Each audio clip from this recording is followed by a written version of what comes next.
His team launched the second stage of the V2 and was the first human-made object to reach outer space. So I grew up in a family where going to the moon was just, that's what we're going to do.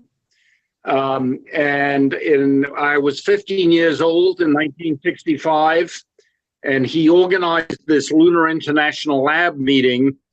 And in my garage in Paris, I have all the documents. So when I go there in September, I'm going to scan everything.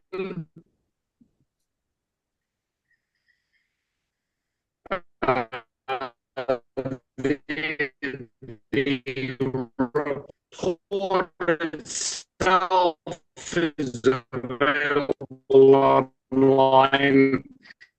But I think the correspondence, like the chats on this discussion group, I think some of the same discussions ago. I think. Did you lose me? Hello? Hello? Roger, your audio is bad. We don't understand you very well. A little bit better. Can you hear me now? Yes. Okay, I was in the meeting twice, which may have been in the problem. But anyway, so yeah, no, I think it would be interesting for us all to step back, read what people were saying in 1965. Now, some of the things we would still say, and I've been in touch with Matula, I think, if you want to do radio astronomy, you need to go to the backside of the moon because the Earth now emits too much interference. So some of the reasons for lunar exploration still are valid. But then you'd have to go back and look at the others. My own background, I originally worked for NASA in astrophysics. And one of the things I learned was we launched a telescope on the space shuttle, and the humans were part of the problem.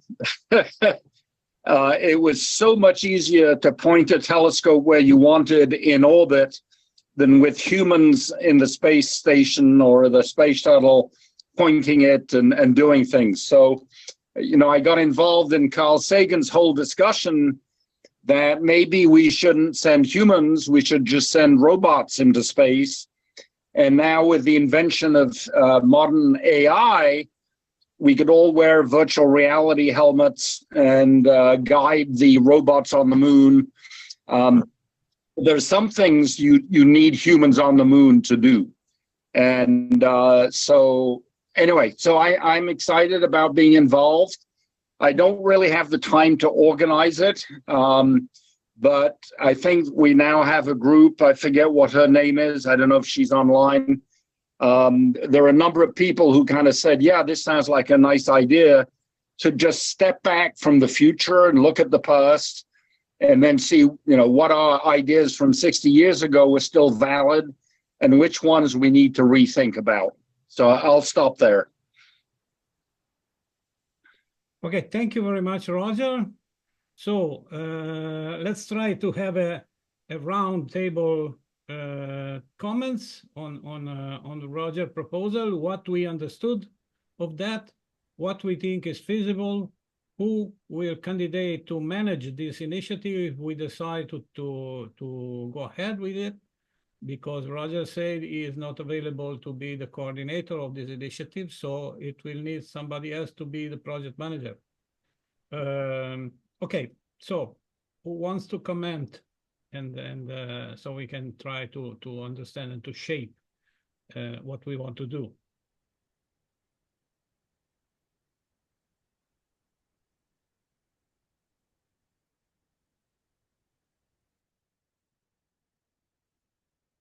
Okay. Hi, yeah, Okay. yes, Adriano. I've got a nasty cold, so excuse me. But anyway, my thinking is I think this proposal for the Moon Summit is very leading, that 2028. And I'm not sure how that's going to be put together, but I think we need to sort of create a kind of a coordinated front on this thing. Really try and sort of get ahead of it. I envisage the LIL2 as an important sort of lead-in for the Moon Summit, because I think if you make the historical connection, you go back to the sort of origins of it, modern ideas about lunar development. You bring this kind of sort of historical perspective, which is important reference point somehow. So that was kind of my feeling, like why put the LIL together now was really because of the role that it could have, going ahead down towards the Moon Summit at the UN.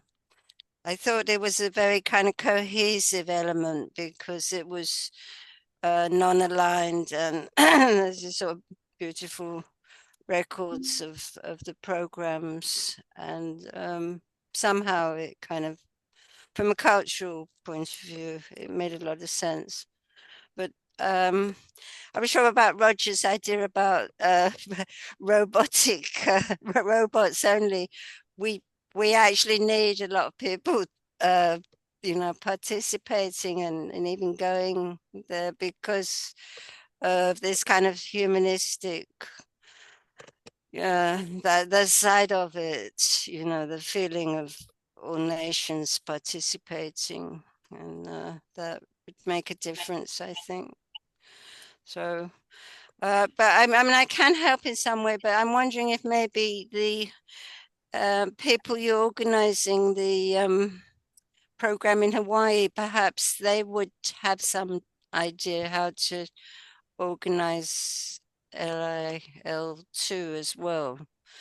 Because I know they're good organizers, and it's quite a lot of work. We're going to need quite a lot of participants. So, yeah. Thank you, Amalie. Yeah, I think while you were talking, some ideas came to my mind. And okay, before giving the floor to Gary, that is asking, I want to say that, yeah, there are at least two important things that are going on. One is the Space 18 SDG initiative that groups now in a coalition 90 organizations. And we are going to have a meeting at a workshop at UN headquarters in the 19th of September. And we are in that workshop, we will discuss critical review of the Space 2030 agenda. You know that the UN, after the 17 SDGs in 2015, in 2021, United Nations approved a resolution called the Space 2030 Agenda that was made by COPWAS, the UN COPWAS, where SRI is now an observer. So we are working closely to this UN branch. And Amalie brought in the UN topic, the UN 2028 summit, and that is definitely something we have to work with. So, by the way, the 18 SDG initiative is proposing to add an 18 SDG to the 17 SDGs for sustainable development. An 18 SDG focused on space development, civilian space development. So we are 100% committed to human expansion into space and not only robotic for sure. So this is one thing, and the 18 SDG groups several objectives that are all important for the kickoff of the civilian space development before 2030. So this is one thing that, of course, I invite everyone that didn't know about this initiative to then I will put in the chat the references. However, this is one. Second one, as I told before, we were talking yesterday evening with the SEED organizer group of a Living in Space initiative that, as I said, it will start in a way next year, and we'll go ahead with other conferences around the world, trying to put together a kind of tour to communicate what? To communicate to the large public audience first, not only to the space community. We want to speak to the society at large. We want to involve media. We want to generalist media. I mean, not only the space specialist media. And what we want to propose, we want to propose the beauty of living in space. This is not a distant future. It should be an immediate future, a near-term future to start. Otherwise, we will never do it anymore, because 8 billion people and growing will probably not have resources, and continuous crisis will keep us on the bottom of the Earth gravitational well, and this will be a tragedy, of course. So we want to promote in the large society the concepts that are vital to save civilization and to assure that it will continue to grow up in the solar system, of course, because on Earth it is not possible anymore due to resources limitation, to environmental limitation, and everything that we know. So, okay, all of these are important initiatives, and in which SRI is fully committed. So, of course, SRI is a small organization and cannot make it alone. So we need to be a large coalition to bring these values, these concepts to be available for the world population. And what we are trying to do at UN COPWAS is to talk mainly in the name of the not yet spacefaring countries that are very much interested to join the space initiative, the space adventure, to join the cislunar activity. And we are trying to affirm concepts that nobody should be cut out of these initiatives, and that everybody should be given the fair opportunities to join and to build capacities to be spacefaring countries. So this is what SRI is doing at UN.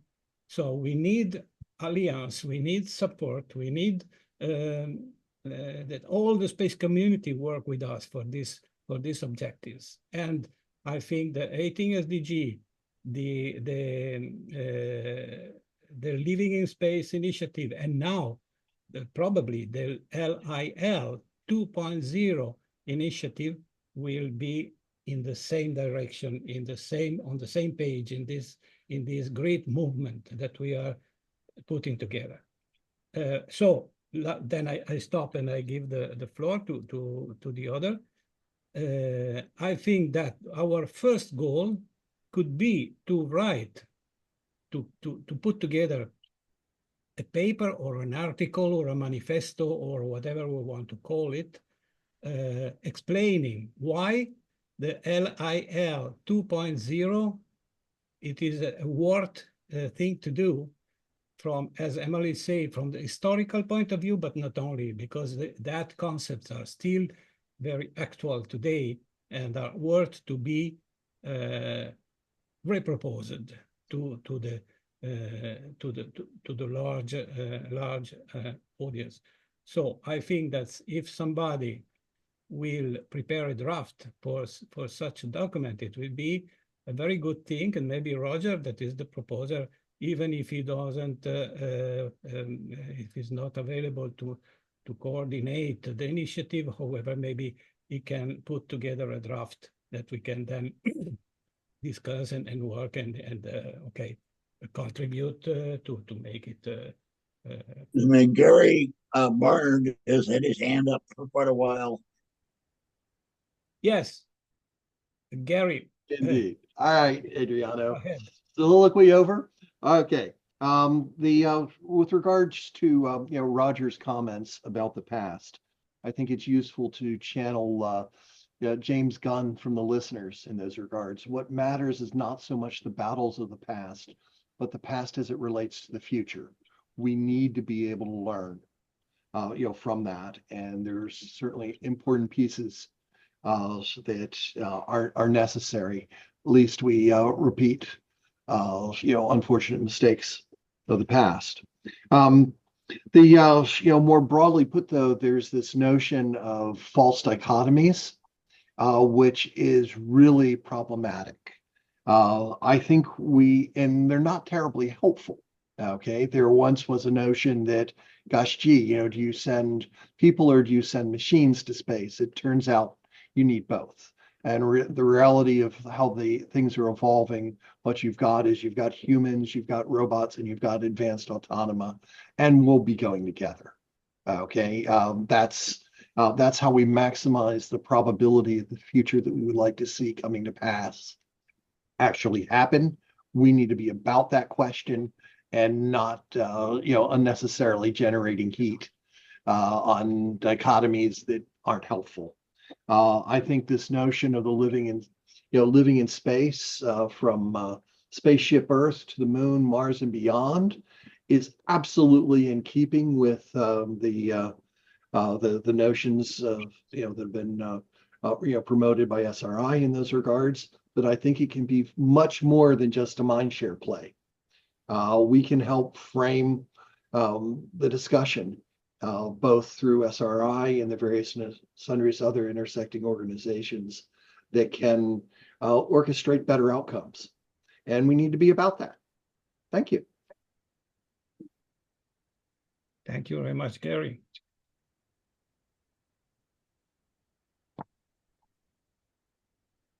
Anyone else? Sorry, Roger, do you think it's possible for you to make a first draft of a paper or article or white paper? Can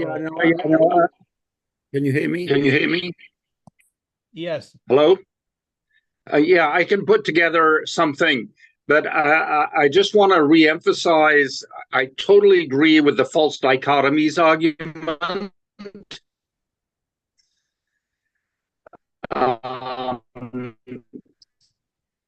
That we need all the means at our disposal to do something difficult, and so I would include that in it. The other thing I just want to say, I agree with is Roger, sorry.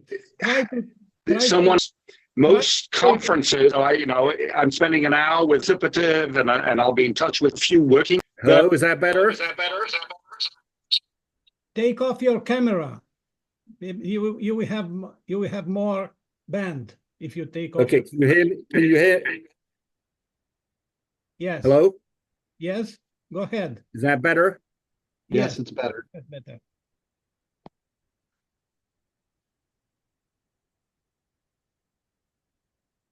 Hello? Roger, it's better. Yes, please, go ahead. Okay, yeah, I can write something up. I do want to reinforce the idea of false dichotomies. To do something difficult, you really have to think very broadly and try different methods. And so I totally agree with the false dichotomies narrative. The other thing that I just want, and I forget who it was in the chat now, who said, why should we bother to do this? Who's going to benefit from it? And yes, most conferences, what is the overall purpose and what product will it provide? Who are we trying to persuade? And my experience is sometimes if we can set up some small working groups of 3 or 4 people, as part of it, they can work on a very specific problem and maybe come up with an innovation as part of the conference. So if it's all just a bunch of people pontificating, convincing themselves that they're wonderful people, which is what most conferences do. So I think we need also, and this goes into your United Nations sort of, that the little thing would be a stepping stone to the next United Nations summit. You know, United Nations summits can lead to nothing if you're not careful. So maybe part of the LIL is to make proposals for the United Nations. And the difficulty of including people from all countries is just amazing. Although I now use AI translators, so I can listen to 600 languages. My students translate one computer language to another using AI. You can translate Fortran to some other language. So I think how we make sure we have people from every society on the planet in the discussion, I think is necessary in my biased view. That, you know, okay, I could talk too much, but anyway, so yes, I'm happy to write up a small document of what the second LIL might be.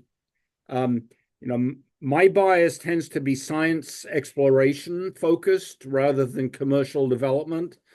So someone else might have to be, you know, motivate that part of the argument. But there are multiple reasons, not just one reason, for trying to send humans to outside of the Earth's atmosphere. Okay.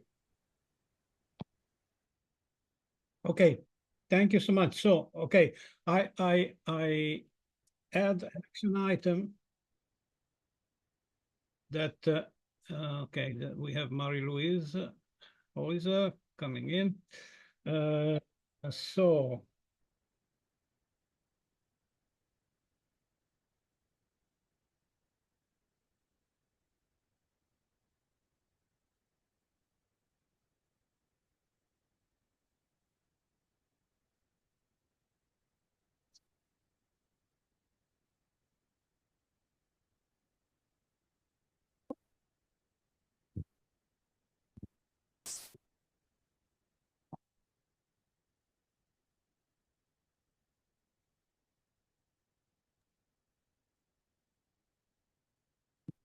okay, fine.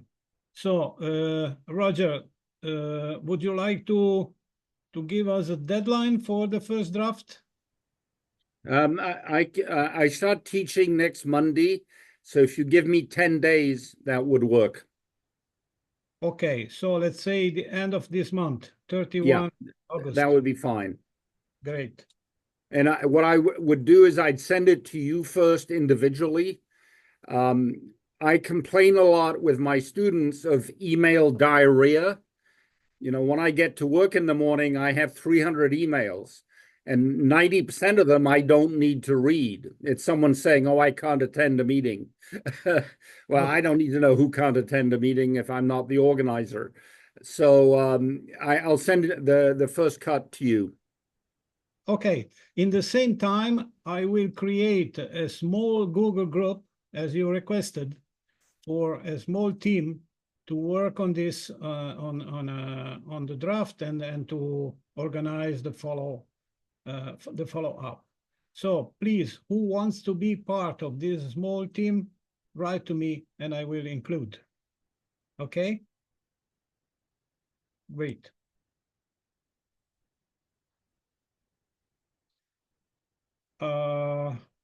Okay, so are there other comments or ideas about the LIL 2.0? Yes, Marie-Luise just joined us now.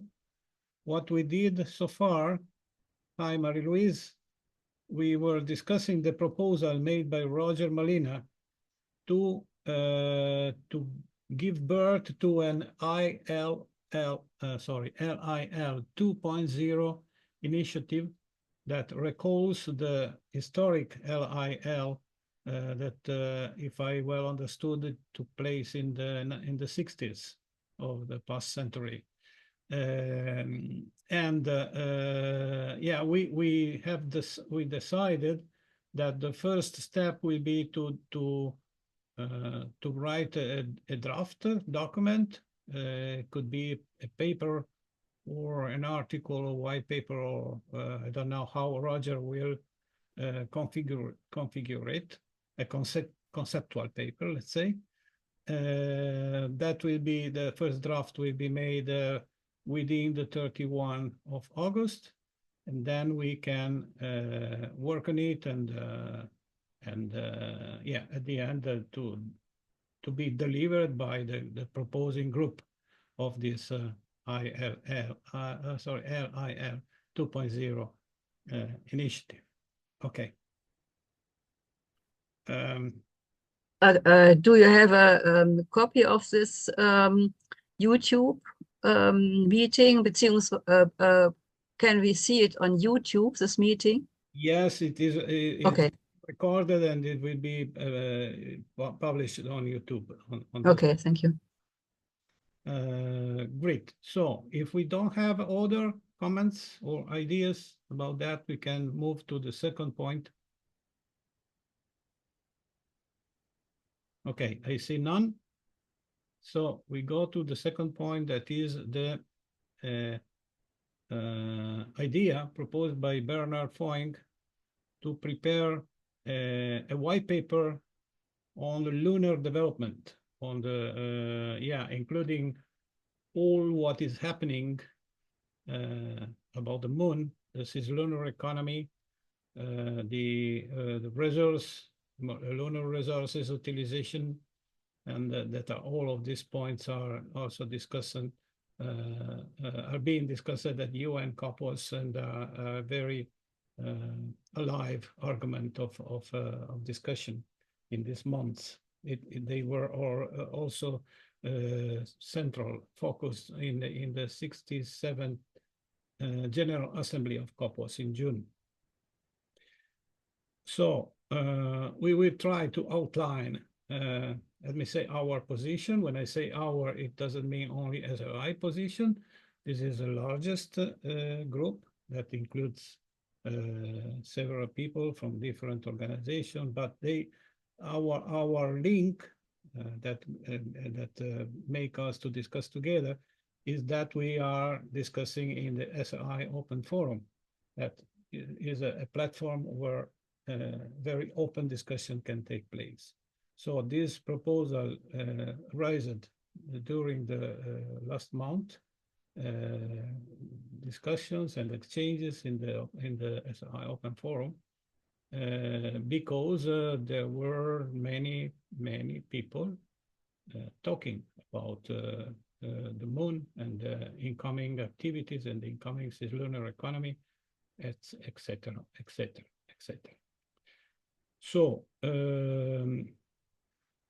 I'm sorry that Bernhard is not here today, because I think he is in China or somewhere around, and it was not possible for him to participate to this meeting, because the best thing would be that he proposed the paper, then he should maybe put together the first concept for making a draft.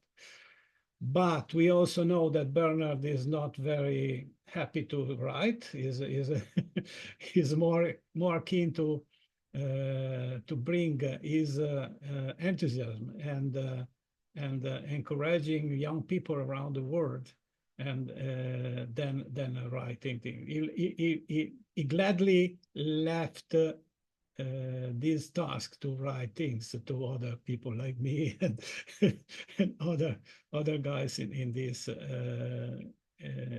group. So, however,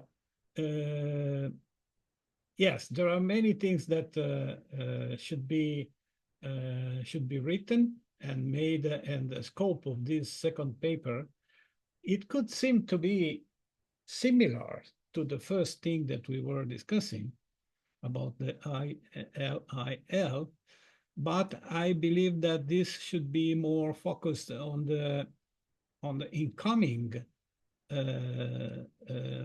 activities that are going to start on the moon with the Artemis missions and the Chinese ILRS missions. That they want to make a permanent base on the moon before 2035, if I well remember.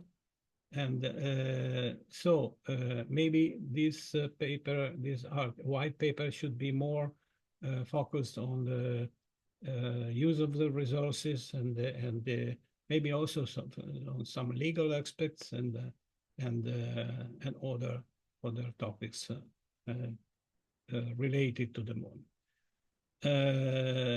Last but not least, the living in space topics that relates to the human life and health protection and several topics that relates to this. Not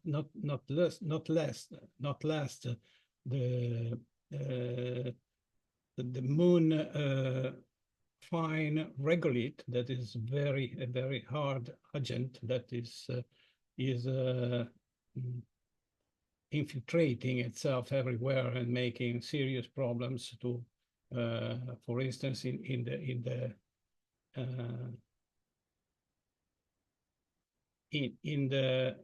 interface between the internal habitats and external on the moon. It would be very hard to make a cleaning of the suites of the EVA suites and everything. It should be in and out from the habitats to the moon environment. So yeah, I just mentioned in a random way some of the arguments that can be present in this white paper. Not last, I think we should also put inside a concept, a hard concept, because everybody are thinking about a moon village, living on the moon surface, and so on. Some of us in SRI and myself, among these people, we think that maybe we shouldn't live on the moon surface. We should better live in on-air infrastructures in the Lagrange point and only go to the moon to work, to make exploration and to make mining activities and industrial activities, and maybe also tourism, space tourism activities, because of course there can be hotels on the moon when people will go to stay there for maybe some weeks or 1 month or 2 months. That will not be very dangerous, harmful for our health. The real danger will be to live on the moon at reduced gravity for 2 or 3 years. Then we will be adapted to the moon gravity, and it will be very hard to come back to Earth. So we have to. These are very deep humanist concept, because we want to leave to the migrants also the freedom to come back to Earth. This is an important point. We don't want that the migrant people will be forced to never come back. They can decide after some time that no, Earth was better, I want to go back. Why not? So this is freedom.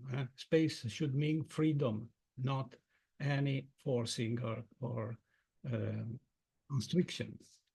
So, okay, I think, so in my opinion, the white paper for the moon should also be a philosophical paper and should also discuss not only commercial, financial, technology points, but also philosophical points on behalf of humans, because this is our species and this is our first duty. Okay, so well, I gave my 2 cents for this paper, and yeah, I would like to know what are your ideas and even who could be available to contribute to a first draft of this paper.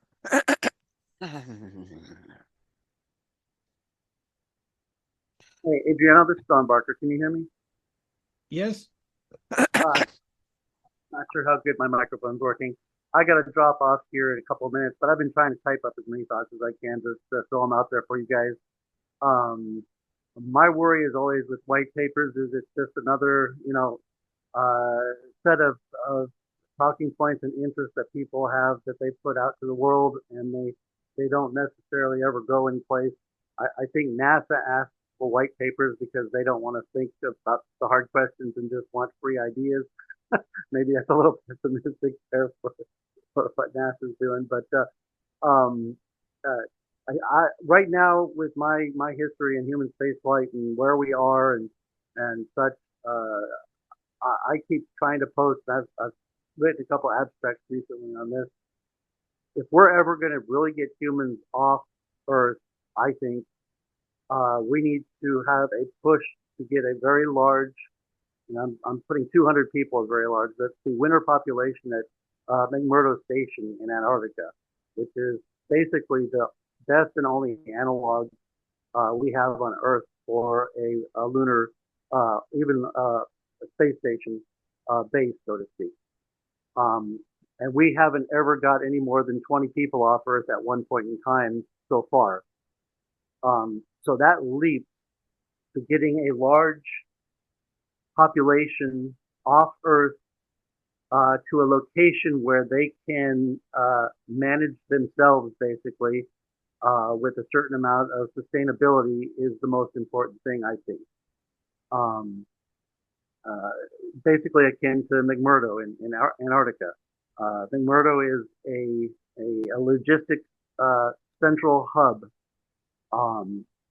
Science is not done necessarily right on McMurdo, except for maybe in laboratories at this point. But that's taken 50 years to grow into that capability. So, and NASA's not thinking about a base of 200 people, much less 20 people on the moon anytime in the near future. So that's basically my biggest worry at this point. How do we get them? NASA wants to be a user of this and not the store owner, so to speak. I don't know if you guys know the Lunar Surface Innovation Consortium out of Johns Hopkins. I helped set that up 4 years ago or whatever. And it's a good site to go at LSIC, LSIC, for any and all things moon. It's a technological interface organization that is free. Anybody can attend. Great to put in information, great to take out information. But they have a meeting every spring and fall, and I went to the last one, and there was 1,000 people in there. From the first one, there was 200 people, so it's grown quite a lot. And so I was just basically watching, and there was basically 1,000 people in there with all their toys and tools and ideas, wanting to provide services to whoever is going to the moon, which is great. But NASA wants to be one of those people who is just buying services. So I had this image in my mind. There's a shopping mall next to me that's been closed for a long time, and they've renovated it, and they renovated the parking lot. So a nice new clean parking lot, nice new clean shop front. Nobody's in it. And I felt like I was at that LSIC meeting, that there were 1,000 people out in the parking lot with their trucks full of food and furniture and tables and cooking equipment, and they wanted to provide the services to the people in the shop, but nobody is setting up shop. There is nobody who is saying, I am opening the building so that we can, get your services and buy your product. That's one of the biggest things I've noticed recently. And how do we cross that hurdle? Unfortunately, I don't think setting up shop on the moon is going to be a money-making adventure for anyone, not in the near term. So that is another hurdle that keeps it from happening. Same thing with probably a space station. And my having worked on ISS for 25 years, what we need now, if we continue with space stations, is a partial gravity space station, because we have no idea how the human body will adapt anywhere but 0G and microgravity. Anything in between that is a curve or a straight line or a linear slope or whatever. We just don't know. We have zero data points in there. So if we have somebody living on the moon for a year, maybe they'll adapt just fine and be able to. We don't know. We have no idea. So I think it's very important to keep those things in mind also. I don't know if we need to go into the technical stuff like dust. Dust is a problem. Everybody in the world is working on it right now. It's great. But dust is not going to be a problem if we don't have anybody going there. So I've been kind of rambling a little bit, but I got to jump off here for an interview, and holler at me if you need anything or if you want me to join any of the other paper groups. Okay, great. So please, Don, I understand that you could put together some concepts for this paper. So if you do, please send it to me, and I will do the same thing that I've said I will do for the first group. I will make a small group for developing this paper, and we will try to we will begin to share our concepts and put together a draft. Yep, no, that sounds good. Okay, thank you so much. Okay. So we have Amalie and Jerry. Oh, I yeah, as far as who is actually setting up shop on the moon, it's like, how is this instigated, this leading out of the global scenario? And I think this is very much linked to the space weapons ban. It's like the alternative direction. If you're not going to militarize, then you're going to have settlement. So, just as an aside, kind of the way I'm thinking in the background, and we should definitely include the space weapons ban, in all our profiles, I think, and papers. Some small mention would be worthwhile.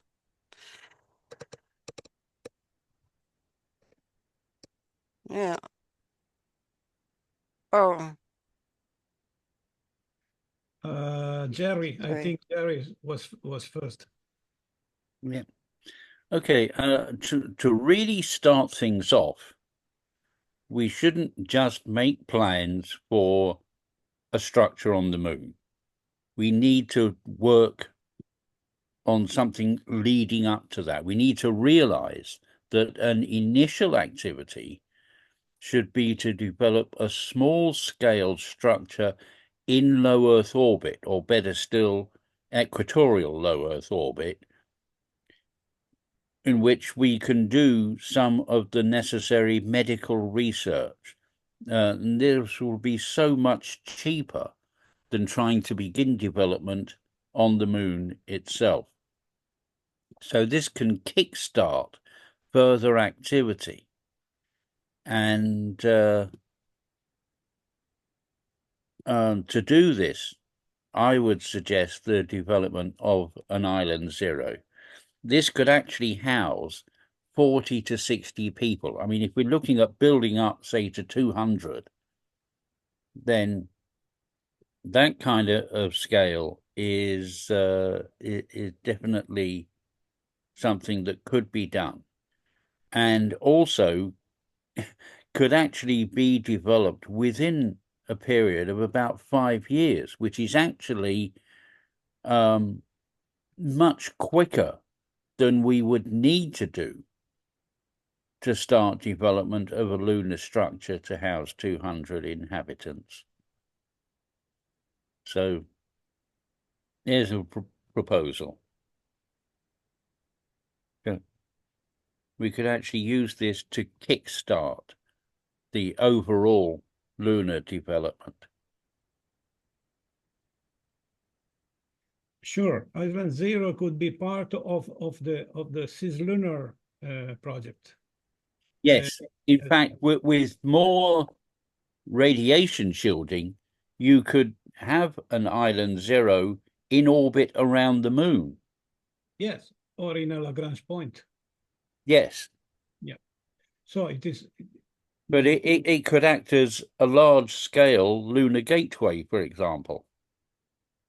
Yes, yes. But the advantage being that it would rotate to provide simulated gravity, whereas the current plan for lunar gateway will still mean that people will have to do 2 hours of exercise every day.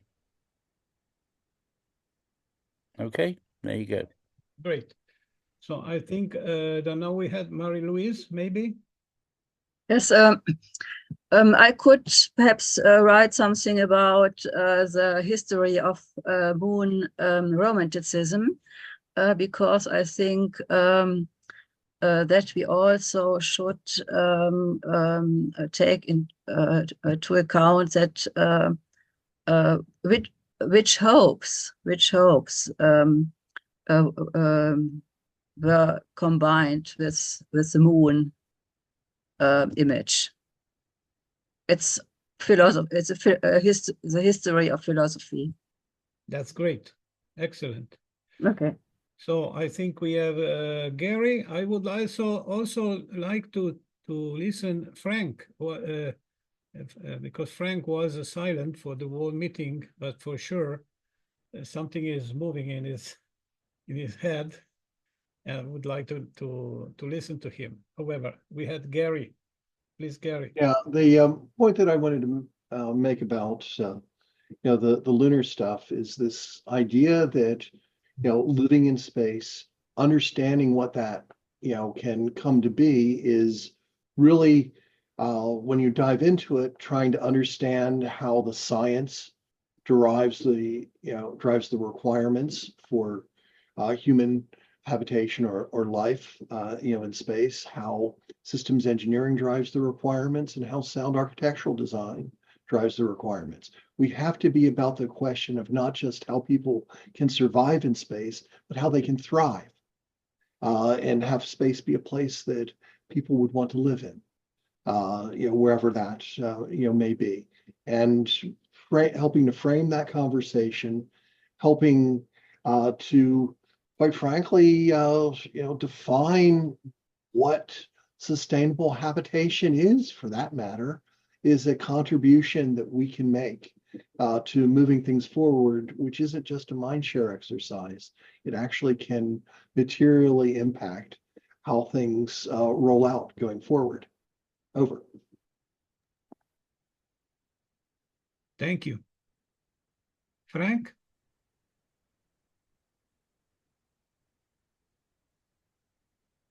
Well, one of the ideas that has come to me recently that has been circulating for a while, but I've really come to believe in it more strongly than ever. It's not the idea of sitting here on Earth and, manipulating robots instead of humans. It's not that. And watching robots on the moon. I understand that perspective, and it's been brought out before. But I've become convinced that whether it's the moon or an O'Neill type community or Mars or whatever we're talking about, now that we have artificial intelligence and we have pretty significant capability in robotics, the way to go about this is to send out AI-enabled robots ahead of the humans. And if it's Island Zero, or if it's a habitat on the moon, or whatever it is that we want to do, I've become firmly convinced that we should have a robotic phase first. I don't see any reason for humans to be building habitats on the moon or at L5. I think we're fortunate enough that we're very, very close to having the capability for robots to go and do that work. And it really wasn't realistic until AI reached a certain development, and robots too. You couldn't do this. So that would be what I think we ought to consider, is a phased approach. And also going back to, something you and I are both interested in, Adriano, if we want to go beyond small scale human expansion, if we really want to make it a large scale endeavor, I think that's the only way we're going to be able to do it. I just don't see that humans, with our limitations in a high risk environment like outer space, I don't think we're going to be able to reach our goals. So that would be my thought about all of the things we've discussed. Okay, thank you. Thank you very much, Frank. Of course, yes, our goal is to think about a large expansion. You know that I prefer the word expansion to the migration, because migration seems something of biblical, and definitive. Why migration, why expansion is more. Yeah, and in deference to you, I did not use the M word.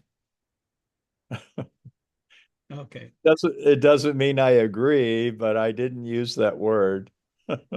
Yes, because it's hard to, because if you say migration, it's not enough. You always need to add some explanation when you say migration, because people immediately say, "Oh, you want to abandon Earth," and then you have to explain. But if you say expansion, is a self-explaining term, I think. However, we have Alberto. Please, Alberto. Continuing on this, I think that we have to start, because we are always talking about starting things that are very big, but in the end, we have to know what is the real starting point for creating human communities in space, because I think this is the main point about SRI. Frankly speaking, robots can help us, AI can help us, but our goal is to create human settlements in space. What is the starting point we need now, immediately, as soon as possible, is start experimenting simulated gravity. If we don't do that, we'll never go to space. And I fully agree with Jerry. We need Island Zero in low Earth orbit, and then move Island Zero to further places like, for instance, the Lunar Gateway and so on. If we don't start here, we don't know if humans can live on the moon for a long time. Why? Because we don't know how human body reacts to lunar gravity. How can we experiment this? By creating Island Zero with staggered gravitation. So we can try lunar gravitation, Mars gravitation, but we can try it in lower Earth orbit that is easy to reach and cheap to reach. If we don't start here, we'll never have the money to create a big community out there when we don't have the minimum information about how to live there. We absolutely need to start with Island Zero. I fully endorse what Jerry has said before. And forget about robotics and AI, in my opinion. We must send humans, because otherwise humans will never go to space. This is something was discussed earlier. Why sending humans? We have sent robots to Jupiter, to Saturn, to Pluto, and yes, of course we can send robots there. But now we are not talking about that. We are talking about creating human settlements in space. And where can we start? We must start from the basics. Starting from the basics means starting from simulated gravity, and the second point, of course, is the protection from radiation. These are the most important points. We must start studying now, immediately. Don't wait. In my opinion, this is the point. Thank you. Thank you very much, Alberto. Alberto, I want to clarify something. I'm not stuck in the either or world of robots versus humans. I hope you understood what I meant. I meant that the robots and AI go before us and prepare a place for us. Yes, I agree. The whole point is humans. I'm not interested in people staying on Earth and robots going out and leaving humans behind. It's the robots and artificial intelligence are used to create the habitable areas for us. So it's still human communities that we're building. Right, perhaps it's best expressed as what's needed is a symbiotic relationship there. You have a situation where you effectively have a mutable presence that may range, from the virtual to the physical. Okay, depending upon the circumstances and the time, and what phase of the activities are. But the one way or another, it is the relationship between humans, robots, and advanced autonoma that effectively determines what we can accomplish. Right, I agree with that. Actually, I've said for many years that I look forward to seeing humans and robots working hand in claw on the surface of the moon and Mars and other places. Absolutely, hand in claw. I go for that.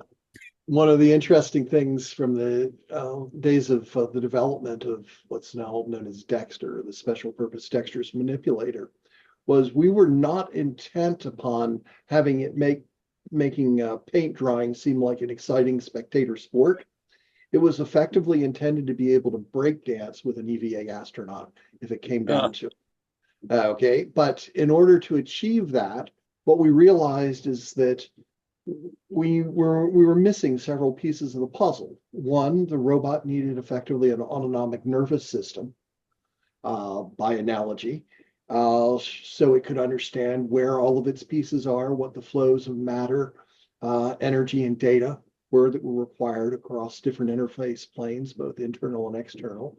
And it also needed to be able to dynamically build up a world model of the task area in the intersection with the environment, based both on existing as built data as well as sensed data. And the combination of those could enable what amounts to being a mutable locus of control between full teleoperation to full autonomy, in every gradation in between, and not as a toggle between simulation and operations, but in terms of actual shared control. We ran into a bit of a problem in that it was spec'd out as requiring over 20 times the entire computational capacity of the station as it was originally envisioned to support it. But times have changed.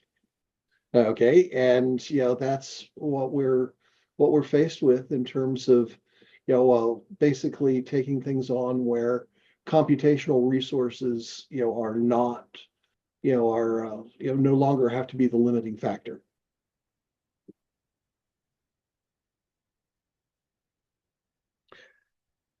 Okay, friends, I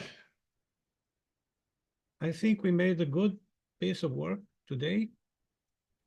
And I think one of the best rules to make meetings to be frequented is to make meetings short. So we took note of some action items. So we will make it, and we will go ahead developing the two papers that we discussed today. And as I said before, and I also wrote in the chat, everybody wants to join one or the other or both the small groups, please write to me. Somebody already wrote to me. And however, I will also put inside some ones that I know I think they should be. However, it is better if you give me your written consent, of course, for the sake of respectful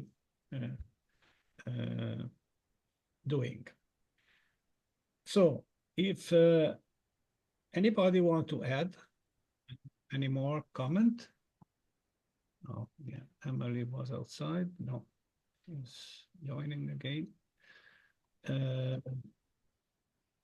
If anybody want to add any more comments or ideas or suggestions, we can adjourn. I believe maybe if you like, if we want, we can make one of this meeting.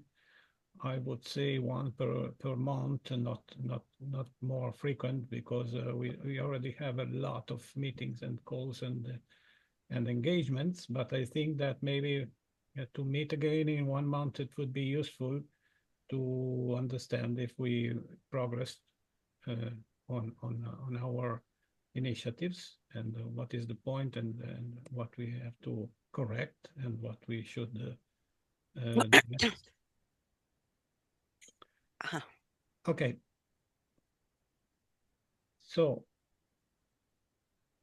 what are you going to do about the moderation thing, Adriano?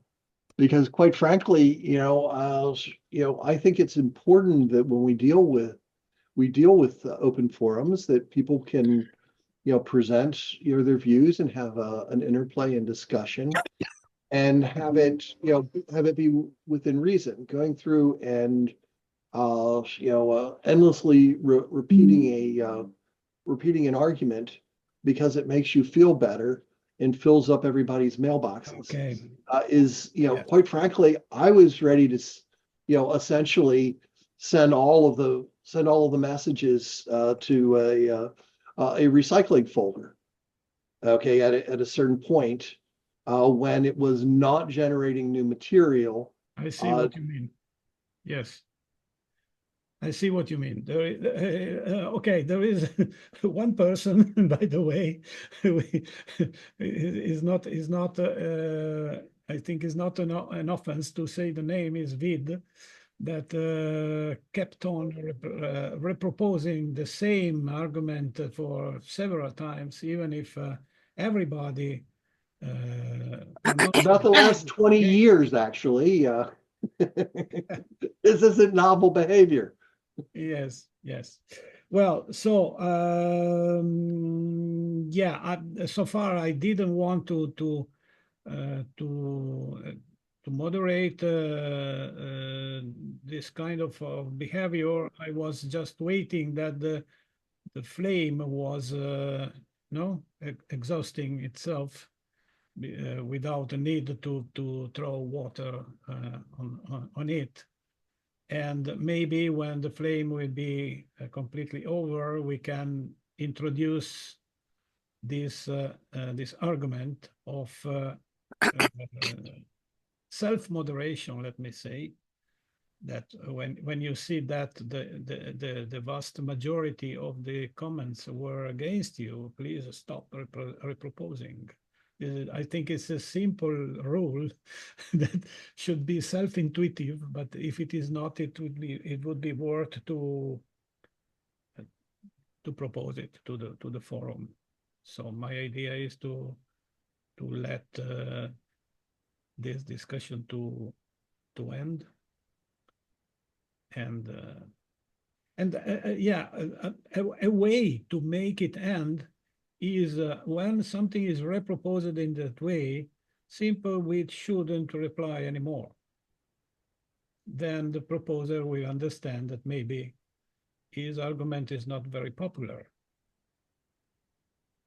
I don't know. This is, but because I am, I am a soft moderator. I don't like to make, even because, as I say, this is an open forum, and we don't have a line, something like my only line is the final resolution of our 2021 Congress that listed the 12 goals that the Congress decided were primary goals to be realized, to be supported and promoted before 2030. This is what I could say. But however, the danger comes in is that, I initially didn't say anything at all. I typically like reading what people have to say, and occasionally I'll send in a few words, but it occurred to me that with the number of folks that are on this list, okay, if ideas that are presented are not challenged, people could get the wrong idea, thinking that this is something that represents the position of SRI, or some level of consensus, when it's actually the antithesis of that. So it would be worth to make a disclaimer, to say this, to restate that this is an open forum. We allow all members to talk and put ahead their position, and also the comments and counter and opposite positions are not only allowed but invited. And I think we could put it out as a disclaimer to make clear that SRI is not responsible for everything it is written in this forum. These discussions do not necessarily represent the official position of SRI. Yeah, right. Okay. Is there are we far enough along that an official position of SRI could be created and stated and voted on, or somehow managed? Yeah, okay, this could be an idea, but this was not intended to be let me say, an official congressional instance of SRI. This was intended to be an open forum. That means that we don't have to decide on some concept to be primary with respect to others. I believe that this thing in an open forum, if all are respectful and friends, to be friends means also to allow opposite positions to come up and to discuss. Yes, then it will be somehow naturally emerging what is the majority of the consensus on some positions, even before voting, because this is not an assembly of the members that there where motions can be put, proposed and seconded, opposed and then voted. I don't exclude, in theory, in principle, that someday we will have the need to vote on something, even in an open forum. But I think so far it was not. It was not a necessity. Or perhaps just a way to try to see if there's a consensus, and if there's dissenting opinions, at least be able to try to call that out.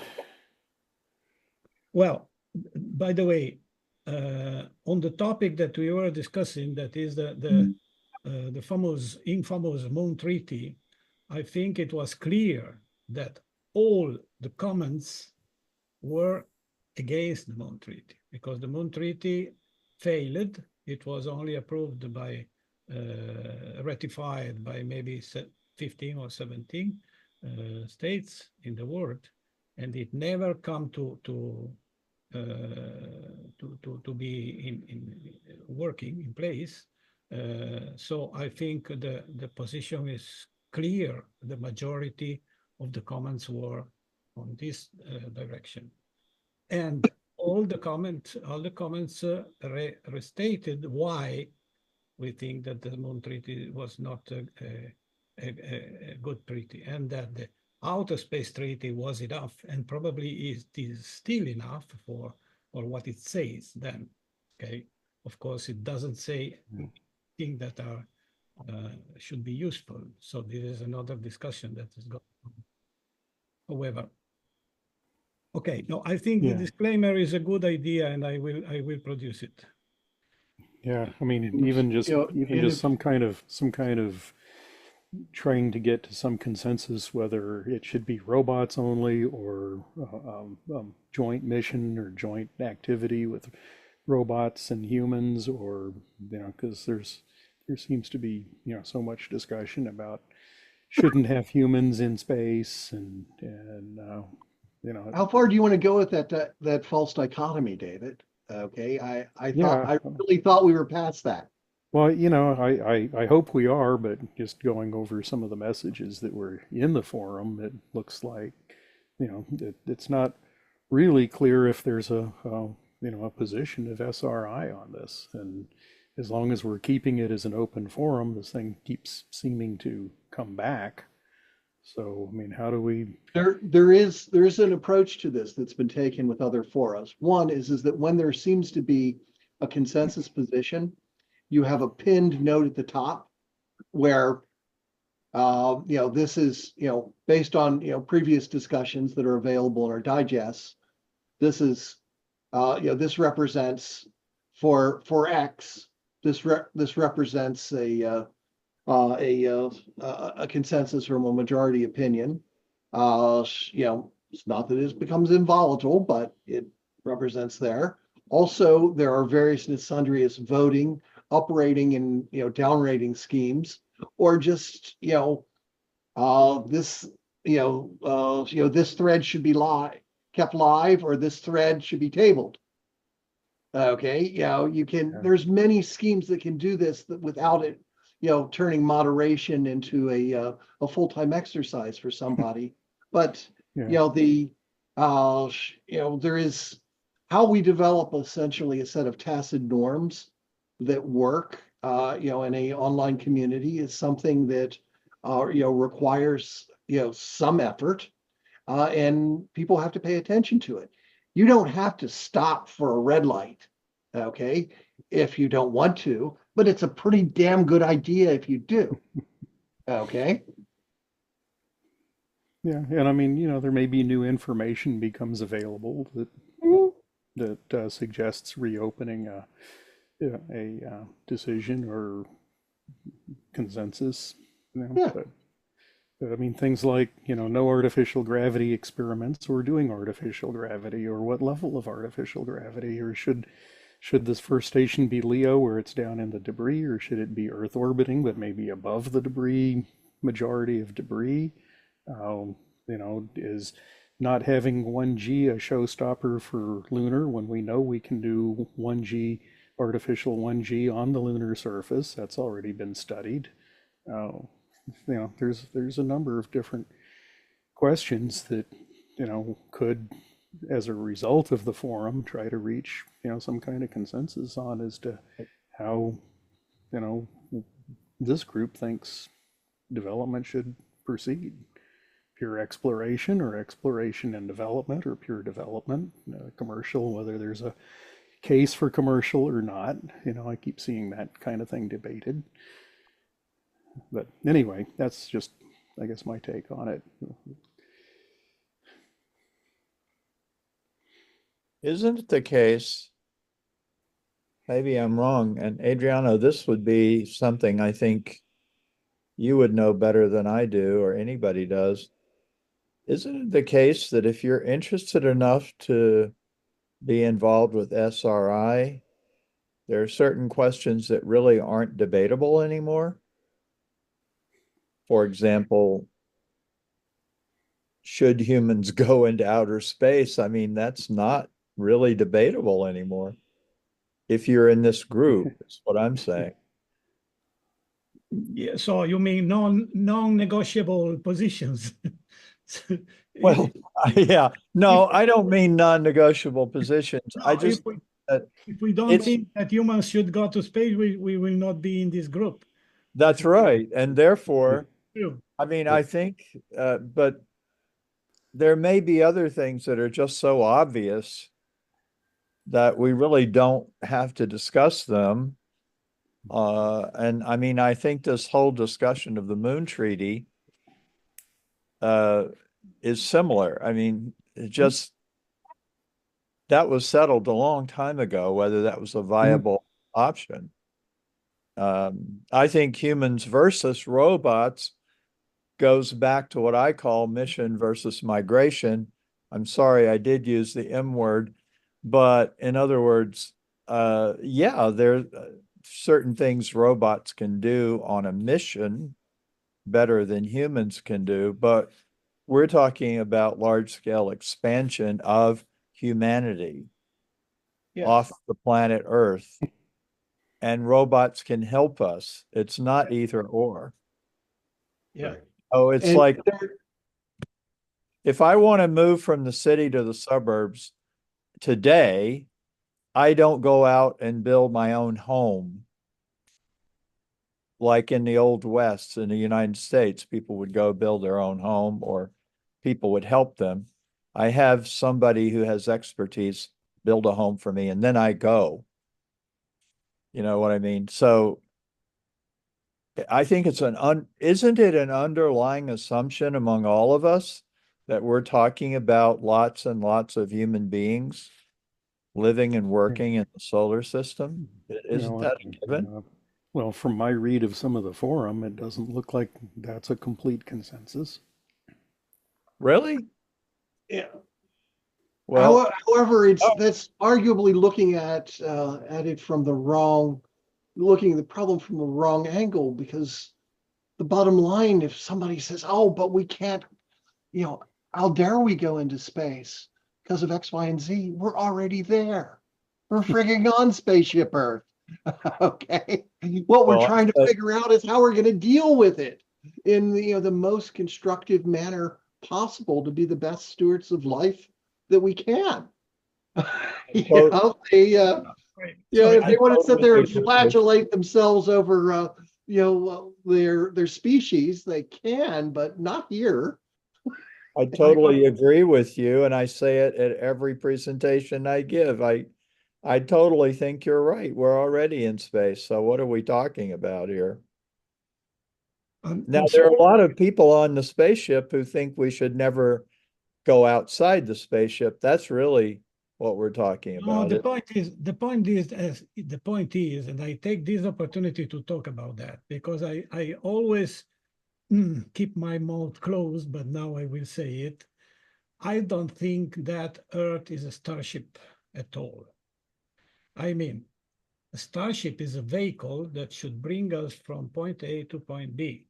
But Earth and the solar system and the galaxy, that all of these things are moving in space, but they are moving all together. And if it is true that the universe is expanding, it is making like a cake in an oven, where the small candids and grapefruit inside are widening. So they are moving moving far away each other. We are not traveling in space. The galaxy is taking us around, but we are not traveling. If we want to travel in space, we have to build our own starships. Yeah, so, but you could say the same about is a very common sense metaphor, the spaceship Earth, but that's not true. Well, you could say this. You could say the same thing though about an O'Neill cylinder. A spaceship is not necessarily a starship. Adriano. No. Okay. A spaceship is something that, can, support, most broadly put, is something that can support and sustain life, independently. At some level. Yes. But often this argument that we are on spaceship Earth is used by the people that are opposite to space travel, because they say we are already traveling. Earth is many people use the word church to describe many different things. That doesn't mean it's a bad word. Yes. It means we can't let the folks that want to misuse it own it. Okay. We However, need to be able to. I never rise up this argument because I know that it's controversial. Okay.